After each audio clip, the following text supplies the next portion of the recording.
Go ahead, D. All right, so good afternoon, everyone. Thank you all for joining us. And I must say a huge thank you for the Ministry of Youth, Sports, and Culture for considering me, sorry, to do this class.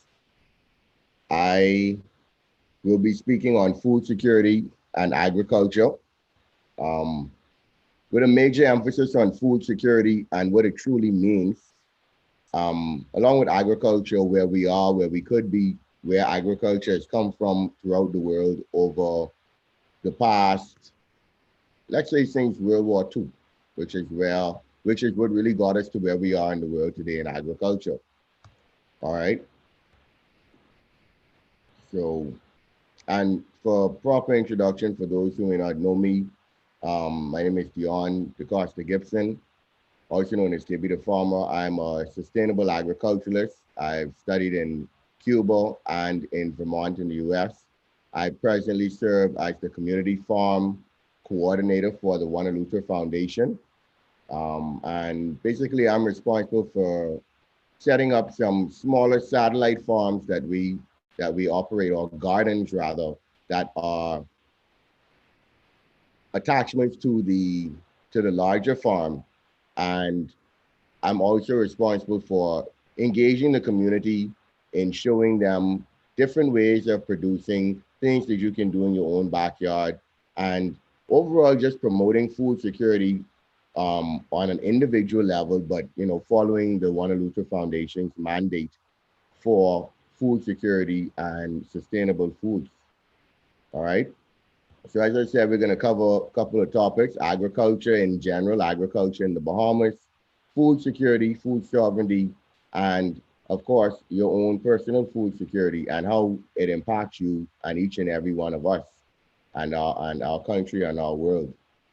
So agriculture on a global level truly evolved after the Second World War, when you had a change from people producing in their backyards. Years gone by, even here in the Bahamas, it was very common for people to have a garden in their backyard, producing a lot of the food that they consumed.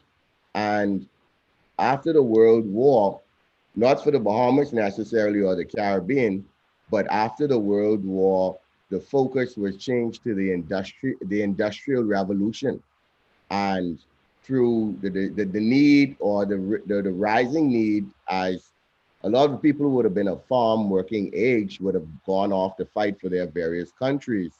And so there weren't as many people producing food, but food was still very much needed. Granted, the world's population has grown, I think about, it grew every decade by several hundred million. And within the last 30 years, the population has grown by over 2 billion. And we are scheduled for another 2 billion by the year 2020. So that's another 30 years from, 2050, which will be another 30 years from now. And that is also something very, very important to agriculture as we consider food security and being able to feed everybody. Um, and so on a global level, the shift took place where it was now industrialization, cars are becoming more popular, and all of these things. And therefore, agriculture had to take on a new face, because you now had less farmers feeding more people, whereas previously it was multiple farmers, usually generally feeding their families, sharing with their neighbors or bartering and so forth. And so agriculture globally really took a change in a completely different direction. And the images that you see here are two types of agriculture we will see commonly today on large scale farms throughout the world. Um, and I'm sure we're familiar with the large agricultural producing countries, being the US, Brazil, China to an extent, a lot of African nations, as well as Central and South America for various crops. To the top, you will see monoculture, and you see it says dangers of monocultures. We'll get into that a bit when we talk about agriculture in general and here in the Bahamas. And then you have sustainable farming, which is, as I stated, my background and the area that I focus on and specialize in. Um, And so, we look at these things, and I guess most people would not consider it, but all things, all food, your clothes, your hats, everything comes from the ground. It's all a basis of agriculture. And I think at the end of the day, I really want everyone to go home thinking about that, and realizing that as simple as the cloth on the seat in your car is an agricultural product, whether it came from a plant-based textile or animal fur-based textile. These are all agricultural products and have to be produced on some sort of a farm. So in the Bahamas, agriculture was a huge part of our history. Some people don't realize it, some don't know to which extent. And as a country, we actually were a very, very big part of feeding what I would consider, I guess, the Western Hemisphere, or the Northern Hemisphere, the northern part of the Western Hemisphere. Um, we had farms throughout this country, and I don't mean the 5 to 10 acre farm that you may see today. We had 500,000, 5,000, huge farms, including the plantations of the slavery era. And while slavery may have a dark history, agriculturally it's very, very rich, because that was the basis of most of slavery. And so we cannot negate that and realize that we do have a history, a rich history in agriculture, though it may be somewhat dark. Um, these farms back in those days produced, as you all may know, the sweetest pineapples in the world, and not only in Eleuthera, but Cat Island was also a very big producer of pineapples. And those two islands produced a majority of the pineapples of the world. I'm proud to say I live in Eleuthera, but also have roots in Eleuthera, and Eleuthera still is known for having the world's sweetest pineapple. And so that's something that we as Bahamians should be proud of in terms of our agriculture. But aside from pineapples, we produce potatoes.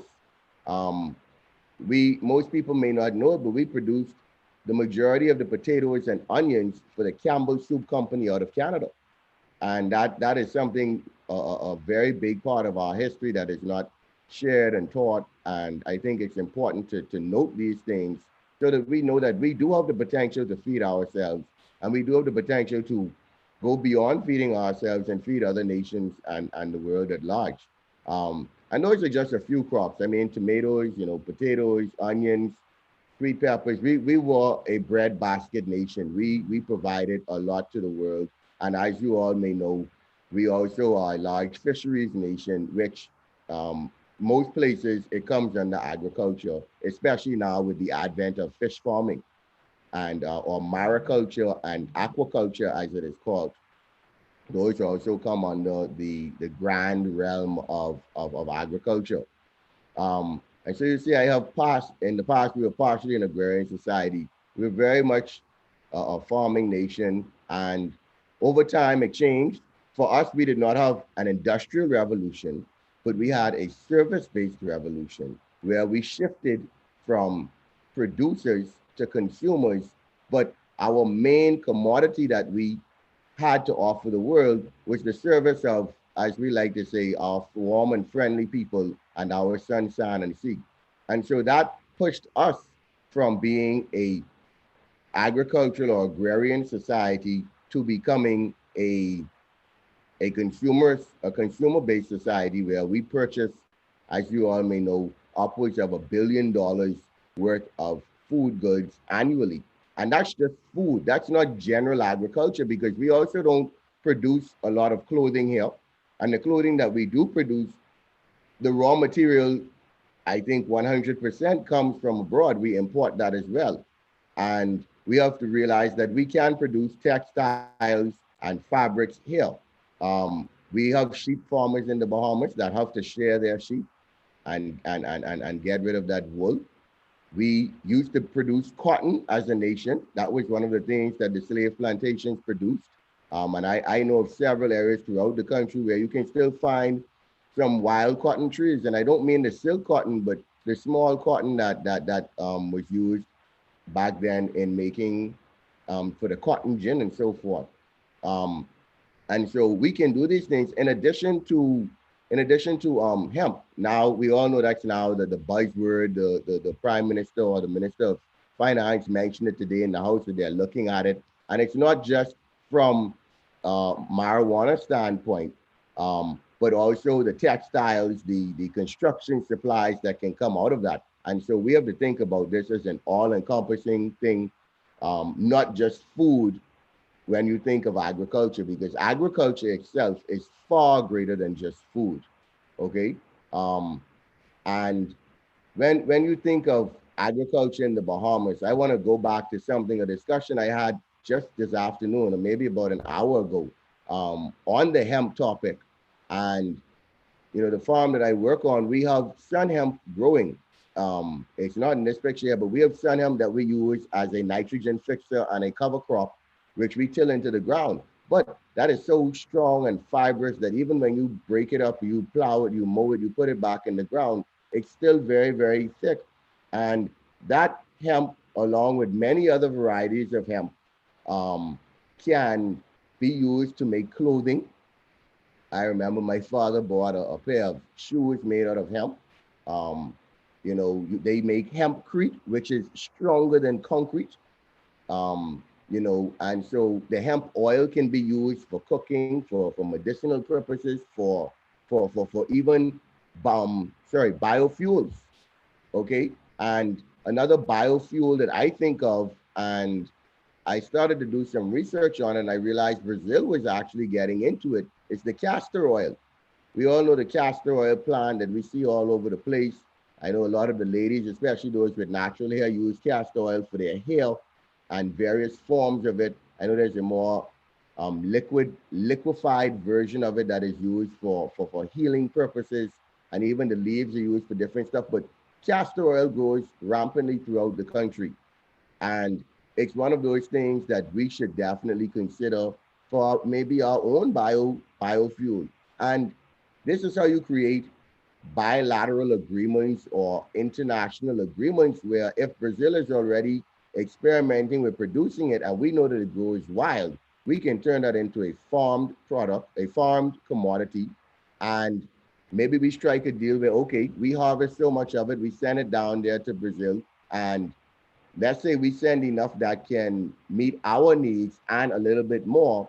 And so they say, okay, the excess we'll keep as payment for producing this for you. And this is where we have to look at for agriculture in the future. And remember, keep in mind, I'm saying agriculture. I've not gotten to food security yet or food production. We're on agriculture right now. And so we have to think of all of these different avenues. Corn is something that Long Island is known for. Um, anyone who knows me knows I'm not a huge fan of eating corn, though I love some grits. But I don't promote eating corn, I should say, because the high levels of vitamin A and I think it's vitamin D, yeah, I think it's vitamin D. I'm not 100% certain, but they prevent us, the compounds in corn prevent us from being able to digest it fully and absorb all of the nutrients. However, corn is an amazing crop for biofuel, and it's one of the main crops being grown around the world for biofuel. And as we try to move towards a more greener planet, and I will speak about sustainability in agriculture shortly, but we have to look at all of these things because intense agriculture and intense farming is very dependent on fossil fuels at this time and machinery. However, if we can move towards a more biofuel production, we can mechanize our agriculture, but still maintain our low carbon footprint. And for those who don't know, the Bahamas has one of the lowest carbon footprints in the world, something we should be proud of.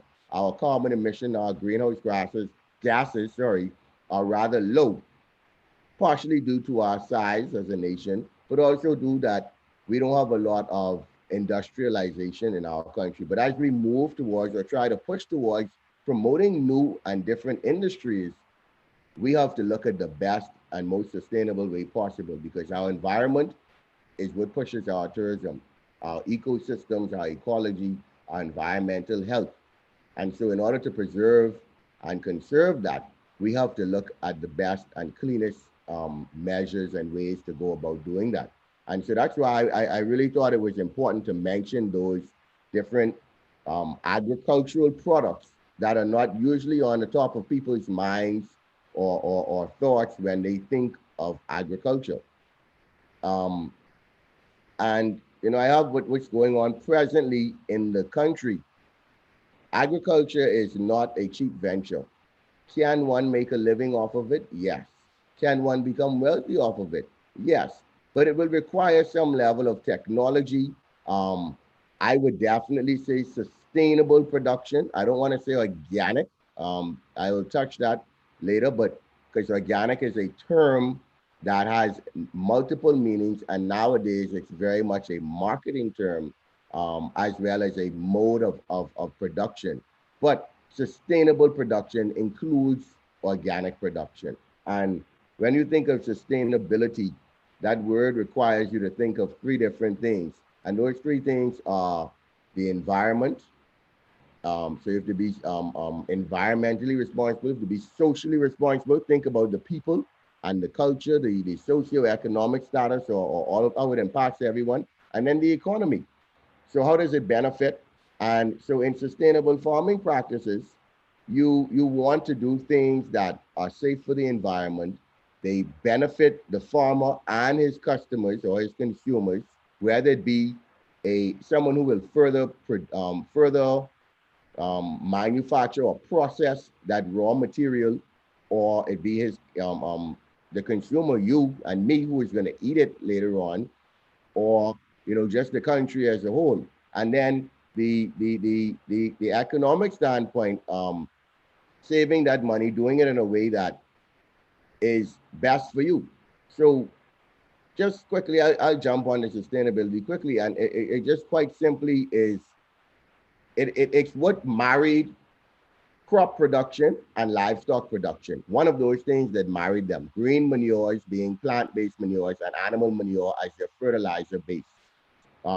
These are sustainable practices because you move away from synthetic fertilizers and pesticides, etc., which are generally oil-based. Believe it or not, a lot of them are oil, petroleum-based rather, not oil, but petroleum-based. And so you move away from them because those products do fetch a pretty, although they're cheaper because they're mass-produced, with an organic substance or organic fertilizer or pesticide, it generally lasts longer and actually has a better impact because it's natural. If you find something that naturally kills your white fly, the white fly will naturally want to stay away. You find natural manures, they will hold in the soil a lot better. That's why composting is a big thing because it builds the organic matter in the soil. It builds moisture retention. It builds the airflow in the soil because roots need air to stretch, grow, and breathe. Plants are living creatures. Sorry, not animals, but living creatures.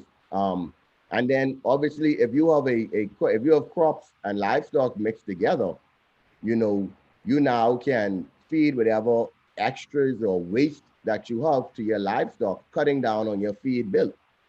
So, you can see how it all ties together. And then me, you, the consumer, the farmer, we have a cleaner product, which will in turn, benefit us. Currently, the the expense of agriculture is primarily due to our high cost of operation in the Bahamas. And, labor is the number one cost for agriculture. Our minimum wage is $220 or 250 minus NIB. So when you think about it, you're paying someone to 250 a week, and depending on the size of your farm, you need one, two people. If you're the farm manager, farm owner, you want to pay yourself a decent salary as well, and that sometimes is pretty tricky. Aside from labor, if you have to run an electric pump, we know what electricity prices are and how unreliable our power is here in the Bahamas. And if even if you want to go solar, the cost of going solar, because we don't manufacture things, we have to import all of these implements to even go solar. All of that adds to your cost of operation. Um, Water in some islands is rather scarce. So in some islands, you have to depend on water and sewage, and not even be able to dig your own well and run and put in a pump.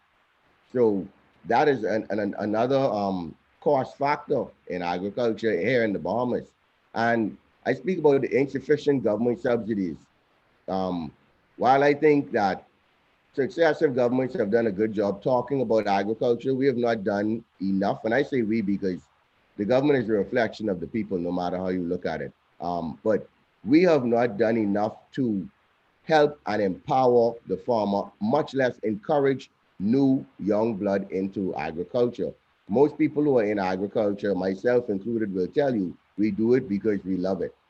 Um, it is a rewarding job, not always financially, but it is a rewarding job in terms of being able to see something that you sowed in the ground from a tiny seed or you raised from a little chick or from a lamb and be able to see that grow and then be able to in turn nourish and better your life. I guess for the females listening, it would be considered somewhat of a maternal kind of thing, but I guess men have a nurturing element to us as well, considering agriculture is predominantly male. But in the Bahamas, actually, agriculture is quickly becoming a female dominant industry. And so with the insufficient government subsidies, we still have the same $9,000 a year from 40 plus years ago. And that is what government, how much produce the government will purchase from you a year into the packing houses and whatnot. And sadly, a lot of that goes to waste. Um, and I think it's just that we have not modernized our agriculture. Um, but I think that there are enough talks coming about the individuals, the private part, the public private partnership, I think is going to begin soon, or is going on, though, there's often that distrust or, nobody wants to work together because we have a bit of a me mentality. And I think that the quicker we all get out of it and stop looking for the glory, but do it for the betterment of the country, that is where we will truly see growth and development within our sector. And again, theft and livestock loss is a huge issue as well. Crop farmers experience a lot of theft. Sometimes you have wild dogs that may come and dig up your farm, or even a goat or two from a neighboring farmer may come and eat your crops. Livestock loss, that may be as a result of theft, or again, a dog or even raccoons that come and kill off your livestock. And these are issues, and again, it goes back to the costly production, because if I was to fence a 5 acre farm, that's going to take a lot of money that you may not have to get started, and so we have to consider all these things. And even repairing a fence over time costs money. And for me, the future of agriculture in the Bahamas is food sovereignty, which we will talk about. Now, these here are some photos from what was the Field to Fork Farm, ran by Dr. Selima Hauber and her husband Tim, um, out near Lucayan Tropical, which is our largest greenhouse in the country. And so we do have production going on. I think a lot of farmers, the few or the farmers that do exist, they have their clientele. They reach out to the restaurants and wholesalers, and they move it so quickly that it's not as shared and wide known by everyone. These here are some examples of a greenhouse that I managed a few years back in Abaco, and the left and center photos are actually two different hydroponic systems. So as it says, the possibilities are endless, because where land may be limited, or quality land may be limited, we now have so much new technology within the agricultural industry that we can definitely produce food without having to be in the ground, or having or limiting ourselves to thinking I have to go there and be in the dirt, etc., etc. This greenhouse was partially climate controlled. It had shade screens, it had ventilation in the roof. That was all, manual, automatic, configured with a weather station, etc. And so you can go, and to the right, that was the same property, but that's in-ground production. And so it's just showing versatility all on one spot. And we can definitely look at all of these different ways of production and figure out how to marry them all, or figure out which one we would like to get into. Um, I personally, my love is livestock. However, I have been through I guess through employment and other things, I've been pushed into crop production as well, which I love almost as much. But I love agriculture and food security on the whole, and so you know, these are just so many different things we can be doing within the agriculture of our country. So let's segue into food security now, and agriculture will come up in this obviously because food is an agricultural product. Um, so food security, I always start with the definition, because we hear the term food security, but and I think most people just think that food security means I have food and I could get access to food. It's a bit more than that, and I think the last part of it is where we fall off, because there I will let you know there's not a shortage of food in the world. Um, it's food distribution, which we'll talk about shortly. But the definition which was provided, I think it was the first most concise definition of food security by the World Health Organization's Food Summit of 1996, when all people at all times have access to sufficient, safe, nutritious food, sufficient, safe, nutritious food to maintain a healthy and active life. So, us being Bahamians, I can bring this home a bit. Um, if every Bahamian had food on their table every day, 3 times a day, do you think we would have food security? No. Um, and this may upset some people, but it's the reality. The answer is no, because we don't have a healthy diet and we don't have access to safe, sufficient food. The less fortunate people of our society, the food that they're able to afford to be able to feed families, larger families or whatever, is 90%, I don't want to say garbage, but not good for you. Potato chips, canned goods, which are high in sodium. They're not the worst, but they're not the best. Okay, it does not support a healthy and active life. It's not nutritious food as we would need to be. And if we just look at our country and the amount of NCDs, non-communicable diseases, that a large percentage of us suffer from, you know, and they're all directly connected to diet, you know, um, we have to really think about it. Food security is more than just having food. And so we have to think about that. And I want that to resonate with everyone. I say it one more time. Well, I'll go down to the 3 pillars: availability, access, and use. All people must have food at all times. That means you must regulate your prices and whatnot so that everyone can afford it. You must have safe, sufficient, nutritious food. Okay, so to say that, okay, a loaf of bread will be enough for a house of 5 people for 3 days, we know that that's not so. So you can't just give people a loaf of bread and say, okay, that plus a pocket of ham is sufficient. That's not sufficient, and it's not necessarily the most nutritious, but it will support, life. And then of course, eating to be healthy and to be active.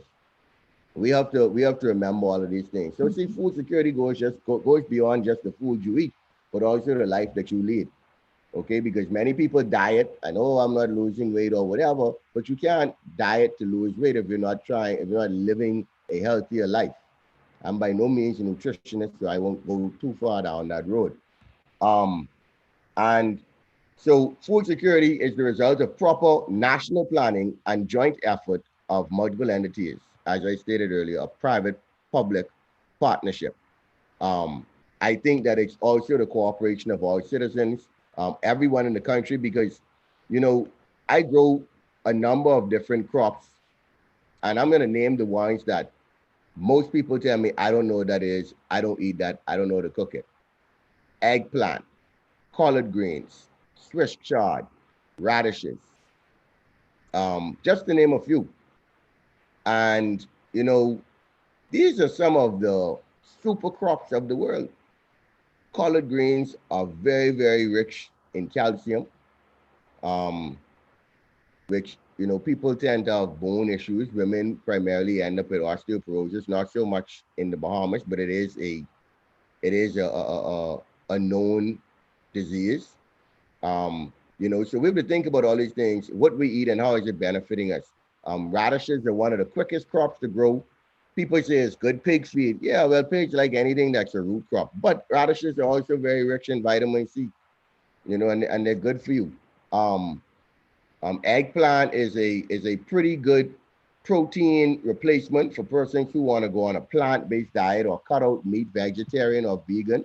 Um, you know, it's a very, very good food for you. And so we just have to think about all of these things and change our diet to an extent so that we can do better. It is just some food security facts and numbers here in the Bahamas. Um, 1 in 3 Bahamians have food insecurities, meaning that I see there are 27 people on this call. 9 of you didn't eat properly today or don't have food to go and eat this afternoon. While that may not be exact, you get what I'm trying to say. Okay? Um, 1 in 10 people lives below the poverty line. We're at 28 now, we're almost at 30. So that means 10 people in here right now, or sorry, 3 people in there right now, you know, living a little rough. And these are food security matters, you know, and that poverty line is less than $4 a day for food. Okay. I mentioned the school feeding program. I've mentioned it before in other talks. Again, going back to what food security really is. We we as a nation, the government, successive governments have done where they provide meals for the students so that they can focus, but also because these students do not have access to food at home or able to get a hot breakfast at home. But what does that hot breakfast consist of? Is it brain food? Is it benefiting them? Is it gonna help their learning process, etc.?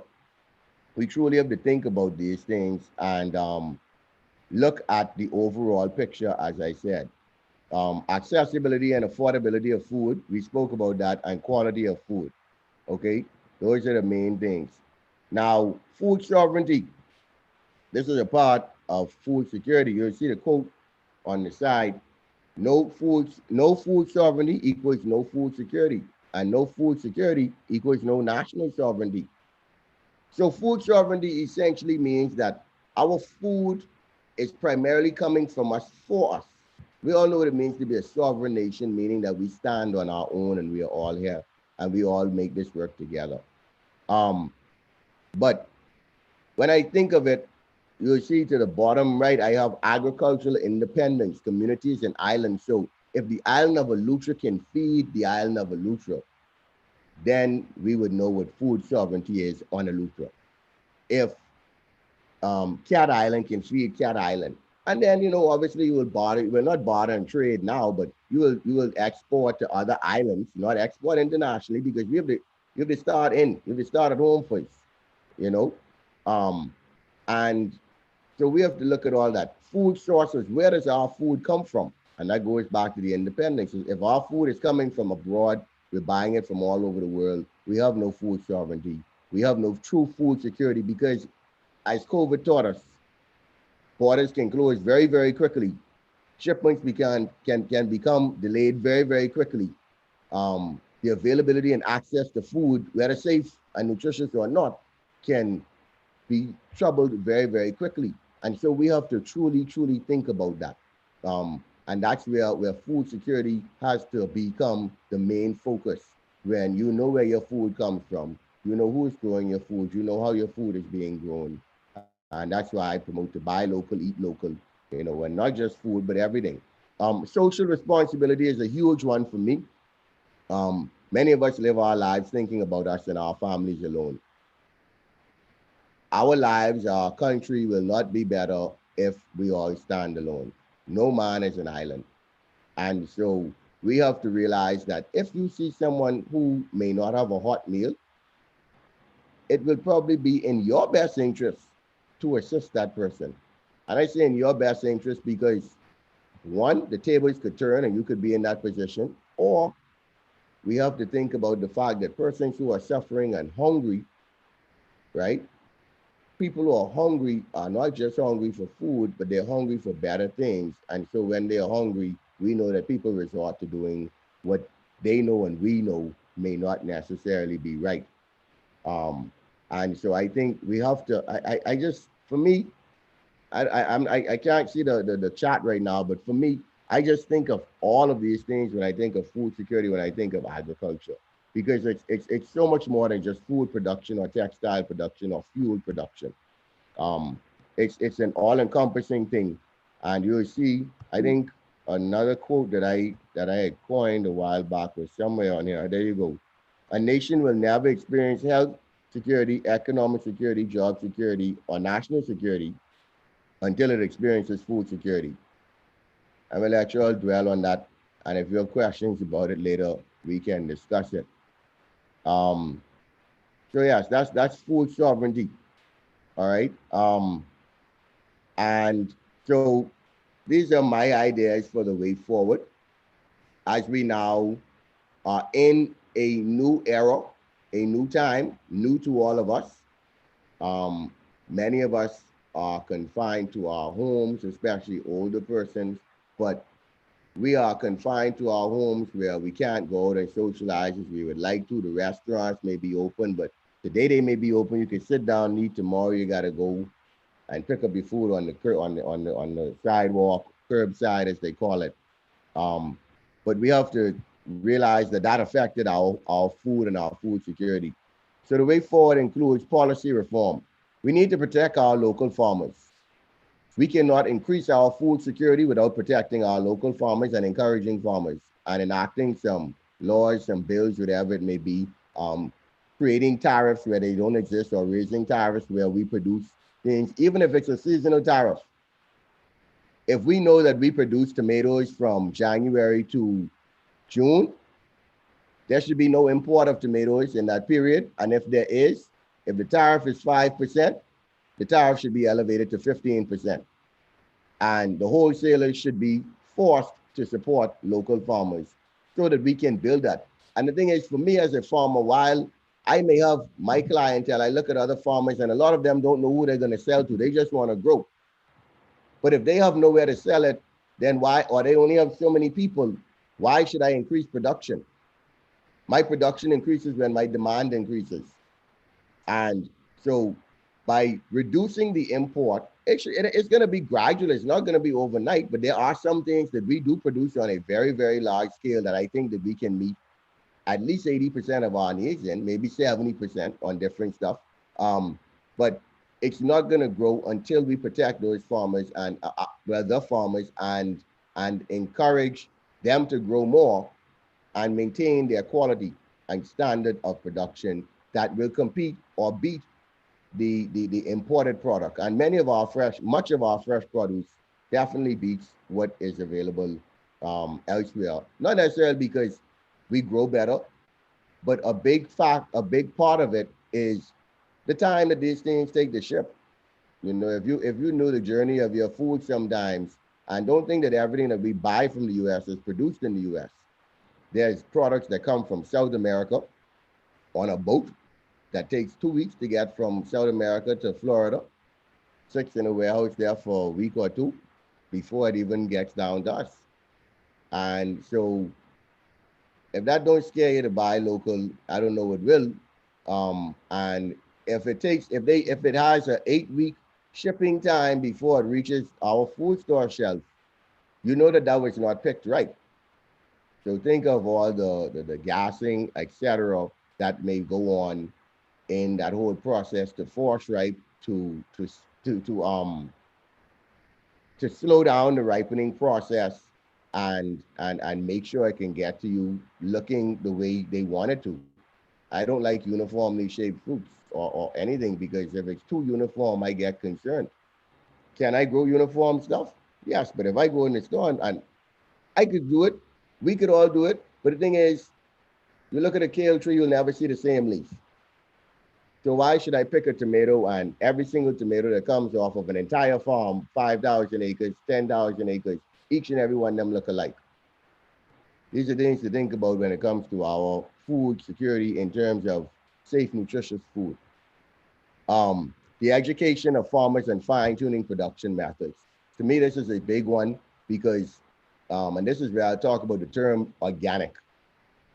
A lot of people take advantage of the term organic because farmers and the general population do not fully understand what it means. Organic production, I just break it down like this.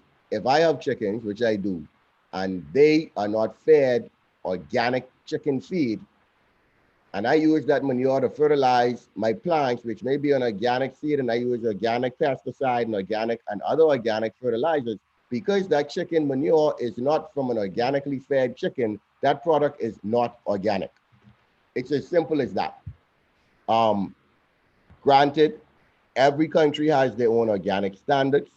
We presently don't have any organic standards. The Bahamas is working on the I think it's called BAFSA, the Bahamas Agriculture, Food and Safety Agency. They're now working on, and the Bureau of Standards, they're now working on standardization and so forth for organic, etc. So that we can have standards that farmers and producers have to adhere to.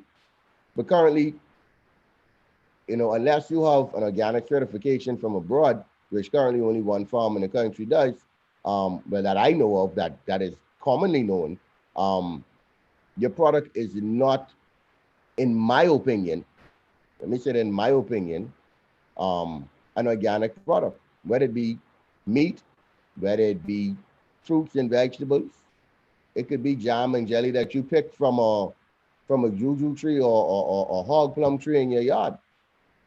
If environmental health comes by and they spray and that spray touches your hog plum tree, that's no longer organic by European Union and USDA organic standards. Okay, so we have to teach farmers different methods. The sustainable production, I like that term a lot better, and that's what I practice, as I said, and that's what, through my job, we're encouraging the farmers here in Eleuthera to look at more sustainable methods, including water conservation or proper water management, sustainable water management and irrigation. As I said, water is a scarce commodity in some places in terms of production, and it will require you to look at different ways of watering your crops, whether it be through irrigation. And you can also fertigate, which is fertilizing through that with stuff like fish emulsion and seaweed emulsions that you can buy, which are very, very rich. You can buy organic fish emulsions and seaweed emulsions. And those are very good natural and sustainable fertilizers, which I would encourage anyone. You could even create manure tea. You get some manure and you soak it in water and you take that water, it'd be very concentrated, but you feed that into your drip system and you can use something as simple as that, which is a natural, sustainable fertilizer method, which reduces your production cost because you now don't have to go and buy imported or import your own fertilizer. All right. The dietary mindset change. I spoke about the NCDs that we suffer from as a country.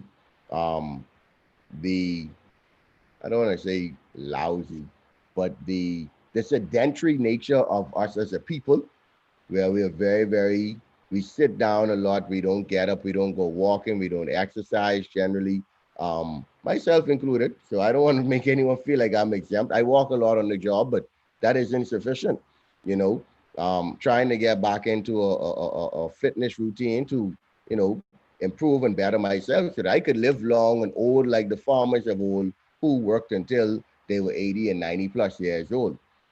That's the only way we're going to do it. Medication alone won't keep you alive. And remember, you are what you eat. So your food can be your medicine cabinet. The farm is really the first and best medicine cabinet that you could find. All right. And then the standardization, which I mentioned earlier, quality of the products. We have to reach a level where we maintain a certain standard where the quality is across the board, not just 5 farmers in one place, doing good. No, we need all farmers to reach that standard or realize that, okay, I have an A grade tomato and you have a B grade tomato. I'm going to fetch a higher price than you will, but you work towards that. You work within that margin that that, okay, my tomato is slightly inferior. It's not the best quality. Either I'm going to capitalize on the B quality tomato or B grade tomato, which can then be sold to the processors to create a value added product like tomato paste, tomato sauce. How many of us don't love pizza? I'm sure everybody here orders Domino's, um, Marco's, what else you got in Nassau? Papa John's, pizza, everything. Okay. Imagine if you, the farmer, could produce the tomatoes that creates the sauce that goes on your pizza. It may not be the tomato you're gonna buy to put in your salad, but it's a tomato that's gonna go and make sauce on a pizza that you're gonna enjoy very much. You know, so these are you have to think about all this. Remember, I said agriculture is more than just a raw food product; it's everything. You know, um, the consistency as well. So we have a lot of people who like to farm seasonally in the Bahamas, and I understand why it gets very hot. The pest pressure increases a great deal. I've experienced it. But we can produce year round. Now, maybe we can't produce everything year round, but we have to be consistent in what we produce and when we produce and how we produce. So if I'm going to tell AML or Super Value, I have 20,000 pounds of tomatoes a year. Okay, obviously that's not all coming at once. They need to know before they could commit to buying from you, I need 400 pounds a week. You need to be able to provide 400 pounds a week. You can't give them 400 this week and 100 next week, and then you say, okay, next week I can give you 500 to make up for that 400. No, they don't need that. They needed 400 that week. So we have to be consistent. And that is where we fall off in some ways with our farmers and our producers in the Bahamas. And it's not an attack on anybody by any means. I think it's just a teachable moment, room for growth, room for improvement that we need to work on. And I'm a part of a number of groups of farmers throughout the country. And what I love the most is that, I'm in a group of young farmers, and, we're thinking and talking about the next way, how we're going to do it better than the older folks and whatnot. So it's like competition, but all the same goal. Competition is good. A lot of cooperatives are forming. There's a cooperative just recently formed here in Eleuthera that they're renting a storefront, and they're now selling their produce collectively, which is truly the way forward, because until you can stand alone, there's always strength in numbers. And that is the way we have to move forward and grow. And I spoke of quantity when I mentioned consistency. All right. Now your individual food security, backyard gardens are, a bit of a fad. Sometimes it bugs me because I've set up gardens for people who, for whatever reason, did not keep up with it. And I've not been a very sedentary person in my living. I've been in the past 3 years, well, 3 years in Abaco, now in Eleuthera a year, and before that was back and forth to school and so forth.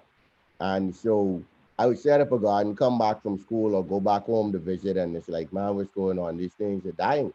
And I think that for some people it's a fad, and COVID right now is lasting long enough to keep a lot of people in their gardens. So I guess there is a silver lining. But it's very, very simple. I mean, if you eat kale every day, put down 10 kale plants. I could tell you that off the top of my head. You're gonna produce enough to feed yourself and your family if you got 10 kale plants. You're gonna harvest every single day. You get your arugula, you get your romaine. You may have to plant romaine a bit more regularly, but simple steps that you will see here. Site selection. You want to find a nice open area. I don't really like to plant under trees or around trees or anything like that personally. You want sunlight, obviously, because photosynthesis plant growth requires sunlight. And south facing simply because where we are positioned in the world, the sun is almost always to our south. All right, rise in the east, set in the west, but will almost always be south facing, us being in the northern hemisphere. Crop selection, like I said, if you eat kale, grow kale. Don't grow Swiss chard if you don't eat it. Grow what you eat. You like sweet peppers, grow sweet peppers. You know, um, and it's a very simple way to get started. And your doing that will help the country and our own food security, because now The food stores have a little less strain, although they may not like it. Um, but the farmers who may also not like it, they also can now reach other people because, you know, oddly enough, a lot of people who are growing food in their backyard tend to be a bit more well off. And there's nothing wrong with that. But as I said, it enables for prices to drop because when the food store price is high or at a level and they can't get things sold, they throw a sale to drop the price. And in turn, you know, it's a trickle down effect, not the best way or most efficient way, probably, but the good food now becomes available and accessible to those of us who live on that line. Um, so you want to continue with the backyard gardens. You want to talk about ground preparation. So you want to get your soil blend. You want to mix some compost and some topsoil and some manure. You want to get all those things in there. All right. Organic matter would be your compost. Would be your compost. You know, if you have a bunch of dead leaves in your yard, rake them up and mix them in there. You know, if you got a mulcher, some people do. You have access to natural mulch, not the plastic mulch, and not dyed mulch, no colored mulch. Mix that in there. It's gonna break down over time. It's gonna add to your soil. Okay. Um, and when you're planting, know your plant size. You don't want to plant a cabbage with arugula all around it. You know the cabbage gets big, or if you don't know, you know there are a number of farmers throughout the country and person who set up backyard gardens. Feel free to hit me up afterwards, um, or I can direct you to one or two people. I'm not sure who all is here. If any of them are in this call, I am not a selfish person that I would not share their information and send business their way. Um, And so next thing, you know, I have sorry, companion planting. So companion planting is if there are certain crops that grow well side by side, some of them benefit each other as in they will get rid of pests. They will deter pests of a companion plant. Um, and that listing, you could go on Google and type in companion planting, and it'll show you what grows well together and what does not grow well together. All right. The daily care and maintenance is really and truly just your watering. Whether you do it by hand, whether you get a sprinkler system set up or you use drip irrigation, my personal preference. Um, and then, of course, pest and disease management, as mentioned. Um, Pest and disease is something that we have a bit of an issue with here in the Bahamas due to our tropical nature. Um, Warm climates, humidity, moisture is perfect breeding ground for pests. You don't have much pests in the cold season, which is why farmers tend to like to grow in the cold, not just in cooler months, rather. In the Bahamas, we can do that. Obviously, in other parts of the world, they cannot unless they are in a some sort of protected agriculture or controlled environment, such as a greenhouse or greenhouse, et cetera, et cetera. Um, but pest and disease management is a big thing. But there are a lot of biological things that you can do, you can use to control your pests. You'll see in that top left picture, the yellow flower, that's actually marigolds. Marigolds are a great pest deterrent. You can plant them in your bags, or you can take the flowers and leaves, mash them up and soak them in some water and spray it onto your crops. And that right there is a simple natural one. Neem is available all around the country. You can buy a tree, cut a couple leaves off of a friend tree, whatever it may be. Um, Tobacco is also a pest deterrent. Tobacco grows wild in the Bahamas, and it can grow, so you can take those, dry them out, steep them in water, etc. Or if your daddy, husband, brother, maybe some of you women may smoke cigars and you got one old one there that ain't no more good. It's not like a cigarette that has been tampered with and chemicals added to it. You can take that and soak that in water and use that water to spray onto your plants. So, you know, I think it's good to always tell people about that, about different natural pesticides because you know we just don't think about them all the time and we ignore them. Garlic is another good one. Peppers, some people like to use the crushed pepper or cayenne pepper. We got the best pepper in the world, goat pepper, bird pepper. You crush them up, put them in some water, um, they're gonna even on pepper plants, you spray that and they will get rid of white fly for you. White fly hates pepper. Although they like pepper plants, you spray that, bam. You know, they're gone. What the guy say? 99 more. Um, so these are just a few irrigation applications you will see as well, drip irrigation applications. Um, that one on the left, you see how they are squares. That's called square foot gardening, right? And it's kind of a fail-safe kind of way of growing crops. So you'll see that they use the square foot, the squares to space.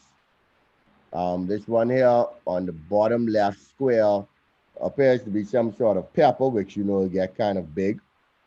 Um, I see some melon type plants or like a squash maybe, and other stuff, different sizes. I think I faintly see a dill in the back. Um, you know, so you have all these different things in there. Um, you know, and also if you don't have a home where you can grow in the garden or whatever, you have these options. Containers. They have large grow bags that you can get, big circular bags. You order them, they're like $12 a bag. You could grow, that's the bottom right picture. You know, you could grow about 15 different items in there. You know, they got basil right here. You got bok choy or pak choy, tomatoes. I see some big collard green leaves back there, a vine growing back there. You know, so and then you have a pot here with tomatoes in it. You set up pots all along wherever. Pallets, as I mentioned earlier, all of these things are options for your individual food security and growing food for yourself. And I guarantee you'll be growing more than than you expect and begin sharing very quickly. And another thing people don't think about is backyard poultry. My personal favorite, chickens are my favorite animal. Well, one of, and I, you know, spend several hours a day with my chickens at work. Um, Today I treated them to some neem. I mean, sorry, not neem, moringa. So the moringa leaf, which is another super plant for humans and livestock. Um, Very rich in calcium, protein, vitamin C, vitamin D. You know, I mean, some refer to it as the miracle tree. You know, we know it as a miracle fruit, but that's sometimes referred to as the miracle tree or the tree of life. Um, but and not to be confused with life leaf. All right. But you know, this is actually these are images of backyard chickens that I've set up. This right here, these two are in the same. This is the same one done for a client. He has 7 chickens. Gets about 7 to 9 eggs a day. These two images were from when I was living at home with my parents, and I had 7 chickens there. Um, that you know I used to get riled for, but when I left, they were bragging about their chickens in the backyard and their fresh eggs every day, and how one of them could make a omelet. You don't need 2 eggs to make an omelet, you know. And you see on the side, they're easy, very, very easy. Once you get your birds, once you feed them, you give them water, you give them space to roam. Don't keep them cramped up. I mean, people keep them cramped up. I'm all about giving the animals space. All right. Low maintenance. Like I said, food and water. Collect the eggs every now and then. If you see the little enclosure where they live in, where they go to live, that gets dirty, clean it out. If you got to throw some sand or rake up a little bit, move the manure. You know, very simple things. You know, not difficult at all. Um, and so yeah, that's something that we need to look into. Poultry is now very big on the lips of the government in terms of promoting poultry production, simply because it's easy and clean protein that we can produce. Eggs are one of the best forms of protein. Egg yolk is not bad for you. Like some people may think it's bad cholesterol. It's actually full of good cholesterol. Um, and so that's a protein source. I mean, layer hens are not necessarily what you're gonna slaughter for meat. You can, but you might want to do it before they start laying because then the meat becomes a bit tough as they mature. Um, and so you have that. Um, so just a quick summary before we go into a question period. I see quite a bit of questions, so I look forward to that time. Agriculture in the Bahamas, we spoke about it, and globally, where it started, where it came from, our history as a top producer, and our gradual decline due to the advent or movement of or growth of the tourism sector, which I won't call it a bad thing, but I think um, they could work simultaneously. The present of the current status and where we would like to go. We want to see more of our food coming from our local farmers. And I think the consumer must realize that that starts with you. When you go to the food store and you say, hey, where did this tomato come from?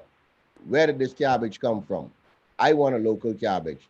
Or you go and you reach out to a local farmer and say, hey man, okay, I need to buy these from you.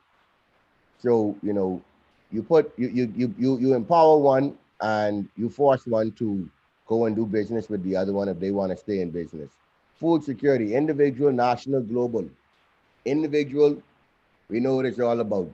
Healthy, safe food to keep us all living healthy and active lives. On a national level, we need our food to start coming from home, which is our food sovereignty. But on a global level, we have to think that though there's enough food around the world for everybody, this comes again under food sovereignty. The distribution of food, very much like the distribution of wealth, are both intertwined. And you know, I think it's Panera Bread. They used to give whatever loaves of bread or sandwiches they had at the end of the day to the homeless, and then U.S. law stated you cannot do that. It's been sitting all day. But if I came in the store at the end of the day to buy it, what's the difference between me buying that and them giving it to a homeless person on the outside? So the distribution is all out of whack. But 50 million, I mean, sorry, 2 billion more people by 2050. Land is finite. So agricultural land is not growing as the population grows. Um, and the industrialized monoculture type farming is killing the earth. We look at places like Brazil where they now want to continue to do deforestation with the rainforest, which is where the bulk of our oxygen actually comes from. I'm not here to talk about the environment, but all of that is intertwined. We have to farm sustainably and smart so that we can continue to feed everybody. We need to look at green ways of doing it, ways that we can do it that give back to the earth and not suck from the earth. Because one thing is certain, the earth will outlive us. As a human race, as any species on this planet, the earth will not die before we do. So if we want to be here for a long time, we as a collective, as a people, as a human race, and Bahamian people need to focus on how we're going to do this. And you may not be a farmer, you may be a consumer, but you have your role. Food sovereignty, as I said, we have to know where our food comes from. We want our food to come from next door, not the United States, your next door neighbor or the farm just down the road. Um, you drive down Cowpen Road any day of the week and you will pass farmers. Some of them may not be Bahamians, but guess what? It's still locally grown food.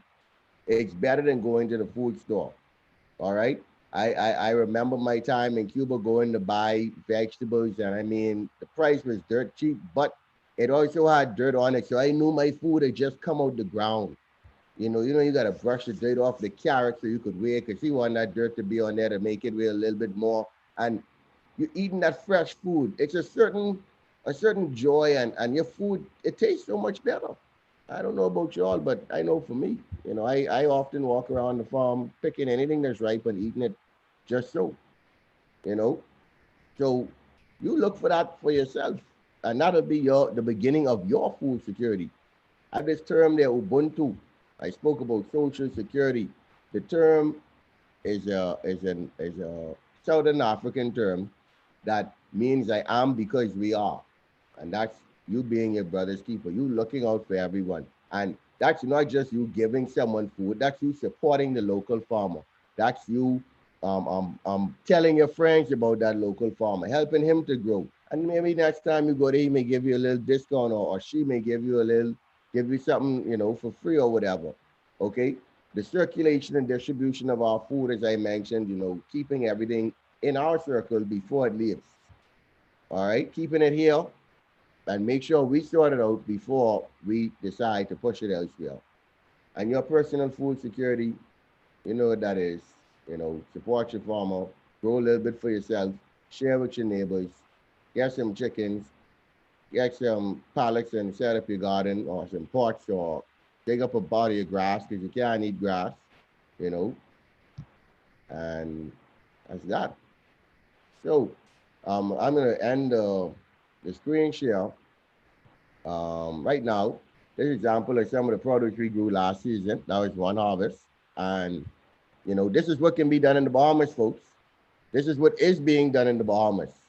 And this can be done on such a larger scale to feed all of us. And that's the kind of food we ought to be eating more of. All right. So thank you all very much.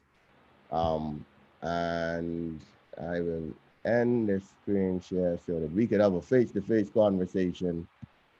Um, Let me see. Stop share. There you go. All right. So,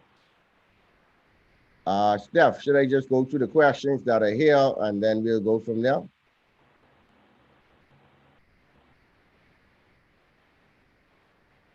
I'm going to go with that. All right. Again, thank you all for listening. Thank you for your attention. Um, does food security include water security? I don't know if Cyprian is still here. I think he left, but thank you for that question, Cyprian. Um, it definitely does, and I think you all would have heard me mention sustainable water management in production. Um, and so that's something that we have to think about very seriously. Again, I like drip irrigation primarily because it gets the water where you need it, and which is to the roots, which is where the plants need the water. It conserves water. You don't use more than you need. You can put it on a timer. Um, if you know that your crops require this X amount of water, you get an emitter that is zero point 0.5 gallons per hour or 2 gallons per hour, depending on the crop. You limit that, you time it, you know exactly how much water you're using. So definitely includes water security as it is an essential part of agriculture. Imagine the amount of pesticides, preservatives. Yes, we spoke about that. I'm told that if it has, holes or bruises, it has pesticides or did not ripen or fall from the tree. I would not say that as a blanket statement. Um, I've picked up fruits off the ground that were perfectly fine. I mean, they dropped out of the tree. So I think that's it's a case by case kind of thing, kid. So I wouldn't think that that's 100% accurate all of the time. Um, and it goes back to knowing where your food comes from. It goes straight back to knowing where your food comes from. Every box that ships with food around the world has identifying marks that will tell you if you know how to read the numbers, which I'm not that great at it. I know some of them, but if you know how to read the numbers, it will tell you which farm it came from in what country, the date that it was sown, the date that it was harvested, all of these things, it can let you know. Um, Interested in backyard farming. I I provide my information so that you all can shoot me a message and I will assist and direct persons as I can. This isn't letting me type right now. Anyway, Deon D Gibson, Deon D Gibson at gmail.com. Um, what can I do if the soil I'm using is holding water? You're saying that your soil is holding water, Eunice? Like holding moisture, a lot of moisture. I mean, because holding water isn't necessarily a problem, but if it's too much moisture, it can become a problem for root rot and stuff like that. But in the instance like that, what I would recommend or encourage would be to add more organic matter, add some mulch, maybe even mix in a little bit of sand. You don't want to go too crazy because too much sand, the water's just going to run through. So you could use some sand if you're going to get sand off the beach. Obviously, you want to wash the salt out of it before you mix it into your soil. But just to know, okay, if you have, let's say, 10 parts soil, let's go with 3 parts sand just to give it a little bit more drainage. Um, my issue with backyard farming is everything died after they were transported, transplanted into the ground. What did I do wrong? Um, that is a good question. I think a lot of people have that issue sometimes. If it happened the same day, may have been out of the ground or out of a moist situation too long if they had dried up. But generally, plants can they'll be dry and bounce back, and it'll surprise you sometimes. I think it could be something in your ground. Maybe you might have put too much fertilizer in the ground or something like that. Mortimer, you can shoot me a message or email, and maybe we could talk about it a bit more so I could understand what your specific situation may have been like. And yes, Satiro, to add the social responsibility, saving the skins of produce, shells, bones for compost, most definitely. Most definitely. I remember as a kid, before I was interested in agriculture, my grandmother used to throw the orange peel and the eggshell around the base of the trees. And I was like, what's she doing? And she kind of told me, and I guess I learned agriculture from a child before I even had an interest in this industry. Um, Eddie, which country that is similar to ours in terms of population size that is getting agriculture and food security right, if any? Mm, I can't say population size necessarily, but New Zealand is a pretty good country. Obviously they got a couple of million people, but they're an island nation. So I guess we could compare ourselves to them to some degree. A lot of the Caribbean nations are doing a lot better than us. I wouldn't say 100% self-sufficient in everything. Look at Jamaica. We import a lot of produce and canned goods from Jamaica, because they've got their manufacturing, so they're processing goods and food goods and so forth. So I think Jamaica would be the greatest example on a socio-political, economical kind of level in terms of comparison, in my opinion. Jamaica would be my top bet, and maybe even the DR. But see, when you look at some countries, a lot of countries on a large scale agriculture level, they focus on particular crops because they grow that well, and 90% of their farmers want to go into it, which is my fear for the marijuana industry in the Bahamas. People thinking, oh, hemp or marijuana is going to be a valuable cash crop. Nobody want to grow food no more. I mean, I know that's not fully true, but that would be a very scary situation if, like most of Central and South America, all they growing is cassava and banana and plantain. We could live off of them, but you need a little bit more variety. Saving the skins of produce, shells, and bones for compost. How should I prepare them? I just was a part of a composting workshop. I wish this was before that because they had one in Nassau as well. Um, but so composting is a bit complex in a sense, but you can simply do it.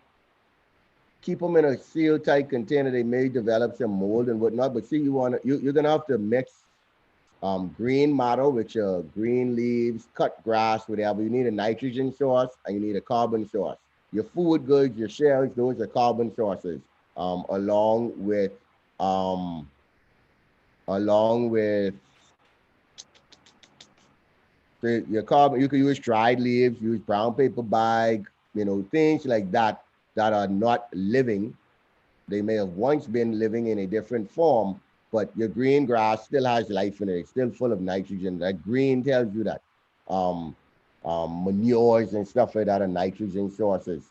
So you could mix all of them together. And I sit here and say you can freeze them, um, but the next step after freezing them so they don't stink would be to do that whole mixture. And you can find some simple stuff online telling you to compost, or again, I'm open to you all reaching out to me with any questions you may have later on.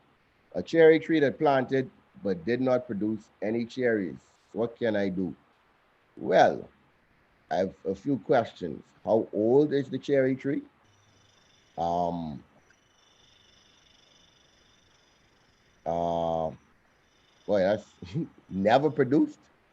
I want to know how old this cherry tree is first. If you can tell me, please, Diane. Thanks, sir. Um, because I think that'll dictate what the next question is. Um, because if it's a young tree, it's about 4 years old. Wow, it's still relatively young. You planted it from seed, or you grew it from a cutting or something.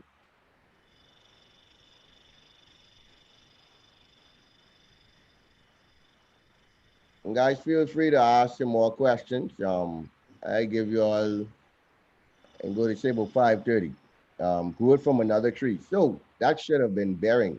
Uh, so an old wives' tale or old trick that some people do, you take a cutlass and chop the tree on the side. Don't cut it down. Just put a little nick in the tree, sort of, shocking the tree of other sorts. And give it some plant food.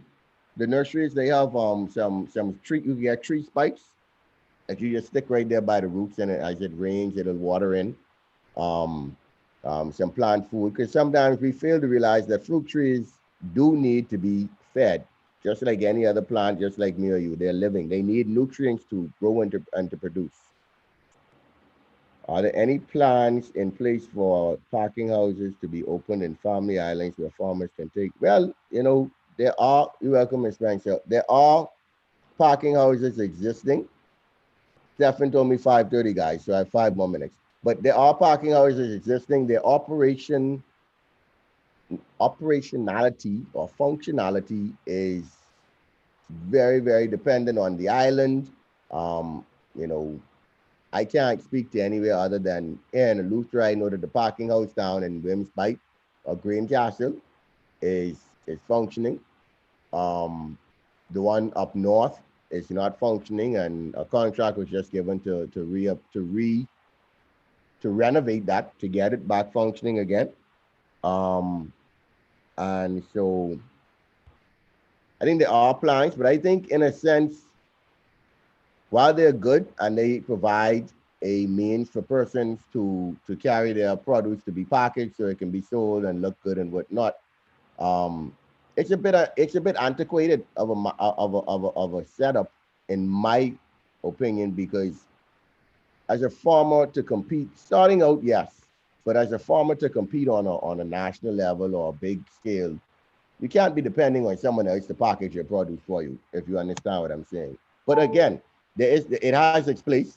Um, and I think until we get to that point where our farmers are able to have their own processing units on their farms, or maybe the cooperatives do them within the cooperatives. But to my knowledge, there are parking houses. Are there programs for young people to learn farming? At this time, I know several public schools have agricultural programs. I don't know of any private school. I know St. Anne's had a farming club, I think. Um, uh, I like that next one. But there aren't any like after school clubs or anything of sort. I think that that's going to be something I'm going to be looking at doing over here in Eleuthera. Um, Other than that, University of Bahamas has an agricultural program, and then there's BAMSI as well. But if you mean high school age, younger, non-tertiary education, I can't speak to it. Outside of do what I did, I started out going and visiting farmers until someone decided to talk to me. Some of them don't want to talk, some of them don't want to help. But nowadays, we want more people in agriculture. I'm still young. I mean, well, I consider myself young. I'm 32, so I ain't no old fellow. And the average farmer in this country is about 50 to 60, some a little older than that. Um, so just find someone who is in agriculture. Again, you could hit me up, and I will put you in touch with someone over there in Nassau who can assist you and guide you. This will be the last question, and I'm just gonna wrap it up. What can you do to keep snakes away? Sweetie, I ain't sure what you can do to keep snakes away. um, you could try to. I really don't know what to tell you. Maybe get a cat.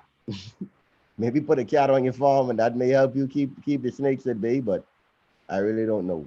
Um, Everyone, I just want to say thank you for your time, your attention. Thank you once again to the Division of Youth within the Ministry of Youth, Sports, and Culture for this opportunity.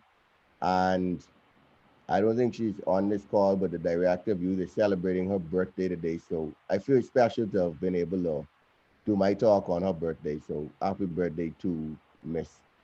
Sandina Neely.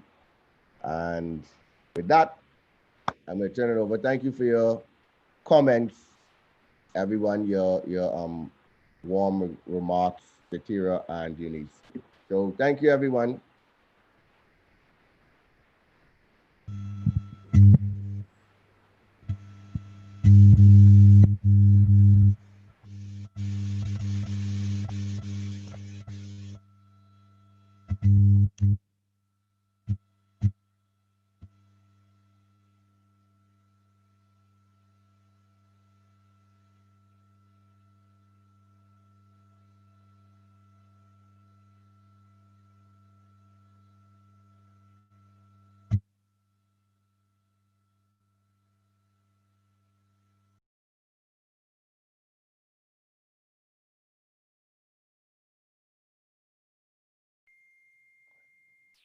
Hi, Deon.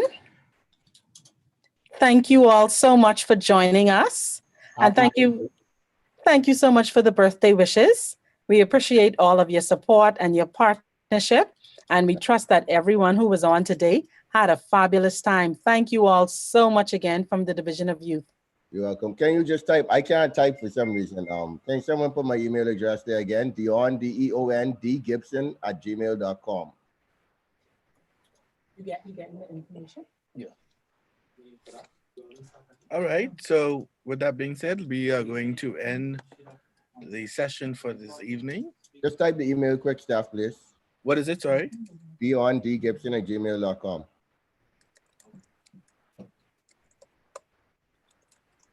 There you go. All right, thanks. And we'll see you again at 7:30 for internet marketing with Kenneth Monka. Have a great evening, everybody. All right, bye-bye all.